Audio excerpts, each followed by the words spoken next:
opportunity to work with a deaf patient.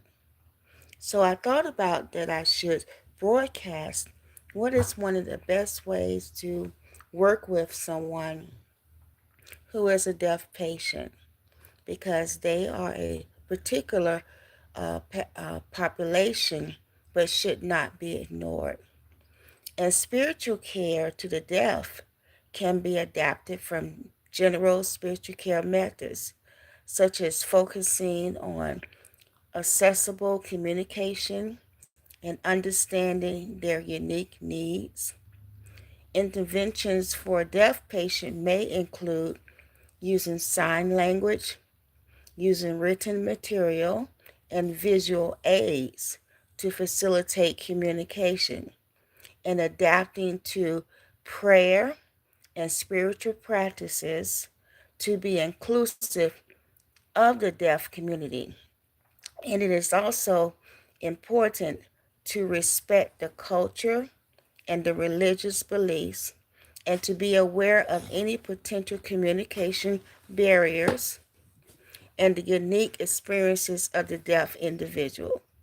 So, let's talk about sign language. Developing proficiency in sign language, like the American Sign Language Association or other sign languages, is quite effective as a form of communication.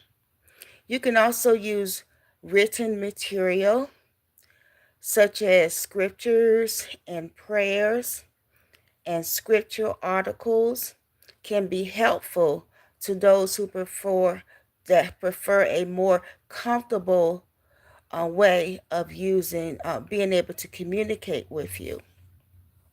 You can also use visual aids like pictures and videos, visual presentations of spiritual concepts can be very comprehensive. And then also, don't forget to, by employing qualified sign language interpreters, it ensures effective communication and access to spiritual care services. When communicating, you always have to use clear and concise language, avoiding using complex jargon or abstract concepts. As far as adapting to spiritual practices like prayer, prayer can be accessible using formal formats, I should say, written formats or sign language gestures is appropriate. Mindfulness and meditation is encouraged, can be performed without reliance on hearing.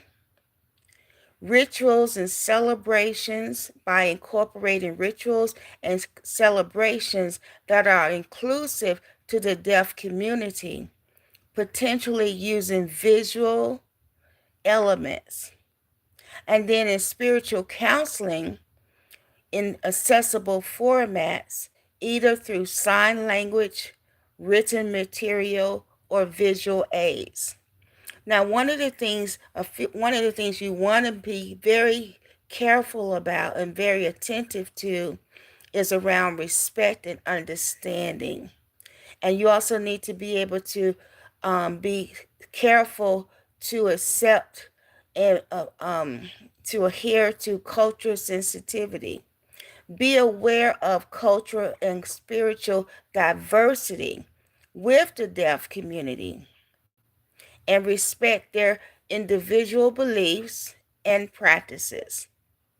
This is a unique population, and you need to recognize that deaf individuals may have unique experiences as well as perspectives on spirituality and faith, and be open to learn from them.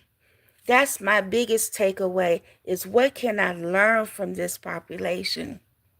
And then they also bring to the table an individualized approach, tailored interventions to meet their specific needs and preferences are optimal for each individual. Maybe you can learn how to pray with sign language.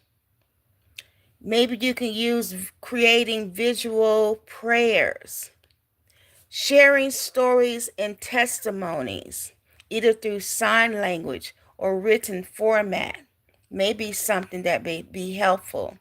And offer supportive presence.